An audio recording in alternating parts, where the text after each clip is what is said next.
everyone, hope you're doing well today. So I'm introducing to you a new series that I'm beginning called Scale Skills. This is by Keith Snell, and it's a series of several books, and starting with Preparatory Level.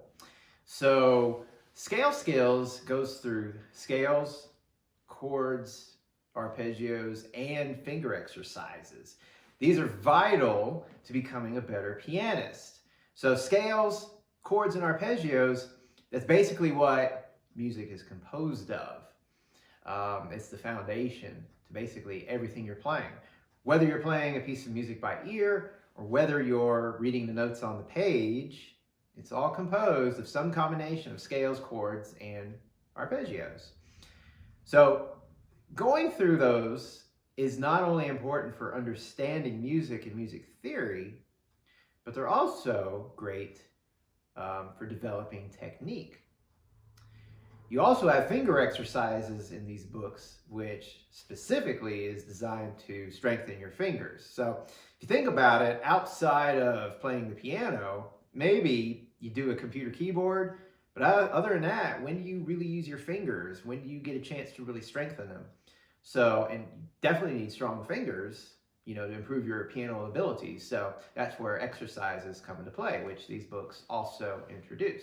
So why I like this series is there are a lot of series out there that just dive right into scales, chords, and arpeggios, and they just do it full force. They give you like a scale that's like 2 octaves, both hands together, a little bit of fingering, but that's it. And it's up to us to decide how we're going to break that down and how we're going to go about figuring it out without much explanation at all. But this is a series of books that progressively gets more and more difficult. So the preparatory level is actually going to start out by making things very simple, really breaking it down so we don't get too frustrated right away.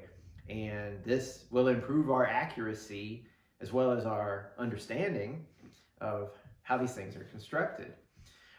In the beginning of the book, it talks about some recommendations, going through some of this every day, especially before you actually play your pieces and practice your songs. So basically like a warm-up.